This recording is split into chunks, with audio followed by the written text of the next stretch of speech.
26 जनवरी 2018 गणतंत्र दिवस का दिन जब देश भर में आजादी के गानों की गूंज सुनाई दे रही थी। राजधानी दिल्ली में परेड चल रही थी तो वहीं कई जगहों पर तिरंगा यात्रा भी निकाली जा रही थी। लेकिन यूपी के कासगंज में कुछ ऐसा हुआ जिसने सबका ध्यान खींच लिया था। दरअसल हुआ कुछ यूं था कि सैकड़ों नौजवान युवा कासगंज में तिरंगा यात्रा निकाल रहे थे।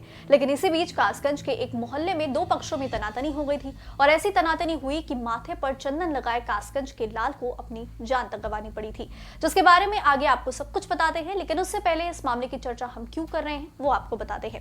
दरअसल उत्तर प्रदेश के कासगंज में चंदन हत्याकांड के सभी आरोपियों को लखनऊ की एनआईए कोर्ट ने आजीवन कारावास की सजा सुनाई है। इस वारदात में आरोपियों ने तिरंगा यात्रा निकाल रहे लोगों पर पथराव और फायरिंग की थी। इस दौरान गोली लगने से चंदन गुप्ता नामक युवक की मौत हो गई थी। पुलिस ने इस मामले में 30 लोगों के खिलाफ केस दर्ज किया था। हालांकि इनमें से 2 आरोपी नसीरुद्दीन और असीम कुरैशी को सबूतों के अभाव में बरी कर दिया गया है, जबकि एक आरोपी की मौत हो चुकी है। एनआईए कोर्ट में पब्लिक प्रोसिक्यूटर के मुताबिक कोर्ट में 2 जनवरी को सुनवाई पूरी हो गई थी। इसके बाद कोर्ट ने सभी 28 आरोपियों को दोषी करार दिया था। वहीं कोर्ट ने सभी आरोपियों को उनके जुर्म के मुताबिक सजा सुनाई है। इसमें लखनऊ की जेल में बंद 26 दोषी शामिल हैं।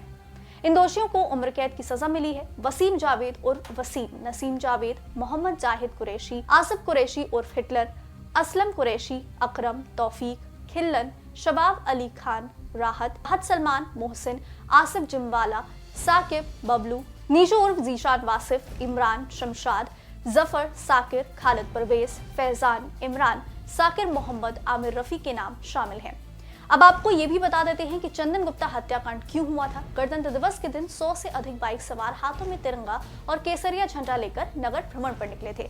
इनमें से एक बाइक पर चंदन गुप्ता भी शामिल था। जैसे ही यात्रा कासगंज के बड्डू नगर पहुंची, कुछ मुस्लिम युवकों ने न केवल अवरोध पैदा किया बल्कि पथराव भी शुरू कर दिया। यहाँ तक कि तिरंगा यात्रा में शामिल युवाओं की टोली पर फायरिंग भी की गई। इस घटना में चंदन गुप्ता को गोली लगी थी और मौके पर ही उसकी मौत हो गई थी। इस घटना के बाद कासगंज में दंगे भड़क उठे थे। हालात इतने खराब हो गए थे कि आईजी और मंडलायुक्त को कासगंज में कैंप करना पड़ा था। जिले भर में इंटरनेट बंद कर दिया गया था। बावजूद इसके करीब 1 हफ्ते तक कासगंज दंगों की आग में झुलसता रहा था। इस मामले में चंदन गुप्ता के पिता ने अपने बेटे को इंसाफ दिलाने के लिए कासगंज की जिला अदालत से इलाहाबाद हाईकोर्ट तक लंबी लड़ाई लड़ी और 7 साल बाद अब जाकर उन्हें इंसाफ मिला है।